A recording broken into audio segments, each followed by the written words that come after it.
baby product নতুনকৈ আহিছে আৰু ভাল ভাল ব্ৰেণ্ড আহিছে যেনেকুৱা এইটো আপুনি দেখা পাইছে ছেবামেডৰ ছান লোশ্যন ক্ৰীম আহি পাইছে MRP আছে 1390 আমাৰ ইয়াত মাত্ৰ 800 আপোনালোকে এইটো যদি অনলাইনতো চাই হাইয়েষ্ট 1% বা 2% ডিছকাউণ্ট দিয়া থাকে তাৰপিছত ডাবৰলাল তেল আহি পাইছে চেটাফিল শ্বেম্পু আহি পাইছে এনেকুৱা হিমালয়াৰ পাউডাৰ্ছ আহিছে baby detergent Himalaya talcum powder Parachute baby soap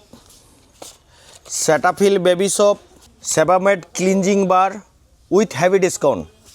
এনেকৈ বহুত ভেৰাইটিজ বস্তু আহিছে বেবীৰ প্ৰডাক্ট বহুত আহিছে বেবীৰ এনেকৈ বটল ল'ব পাৰে আপোনালোকে ৰেবিটৰ বটল আহিছে বহুত ভাল ভাল প্ৰডাক্ট আহিছে বেবী কেৰিয়াৰ আহিছে তো বেবী আইটেম মাজতে নাছিলে এতিয়া আকৌ আহিছে গতিকে আপোনালোকে আহিব পাৰে বেবী আইটেম ল'বৰ কাৰণে আপোনালোকে আহিব পাৰে আহিবলৈ হ'লে আপোনালোকে আহিব লাগিব কেৰাকুচি তিনিআলি নিয়াৰ হকী ষ্টেডিয়াম ভেটাপাৰাৰ পৰা একদম ওচৰত ঘোঁৰামাৰাৰ পৰা ওচৰত স্ক্ৰীনত চলি থকা নাম্বাৰটোত আপোনালোকে ফোন কৰক ফোন কৰি আপোনালোকে আহিব পাৰে আমাৰ ডেইলি ডিছকাউণ্টত